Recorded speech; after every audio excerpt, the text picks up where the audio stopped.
In today's video, I'm going to teach you how to download leads in Google Ads. If you're running lead form extensions and need a quick way to pull the submissions, this walkthrough will make it simple and clear. First, open your Google Ads account. Make sure you're in the correct account and the right top-level view, especially if you manage multiple clients or profiles. Once you're in, look to the main navigation and click Campaigns. This brings you to the overview of everything you're running, and it's a good checkpoint to confirm which campaigns are using lead forms. Next, click Assets. Assets is where Google Ads groups items like site links, images, and lead form extensions. This is exactly where your lead form data lives.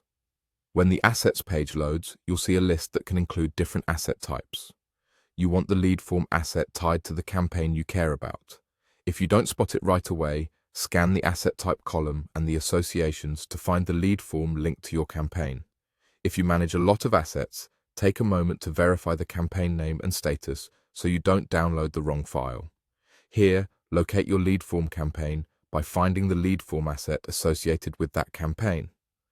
Each lead form asset will typically show its name, the campaigns it's attached to, and performance metrics. If you set up multiple forms, double-check you're selecting the one that captures the fields you need, like name or email, for that specific campaign. Once you've found the correct lead form asset, click CSV and it will download.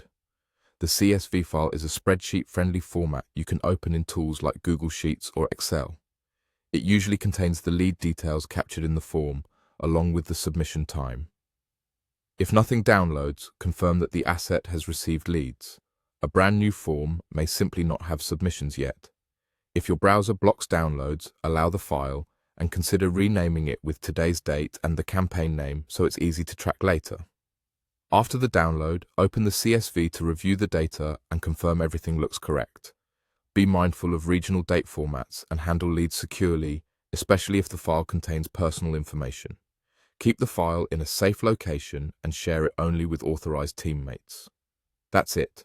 You opened your account, went to Campaigns, clicked Assets, located your lead form campaign, and downloaded the CSV. Follow these steps anytime you need the latest submissions, and you'll always have your leads ready to review or import into your CRM.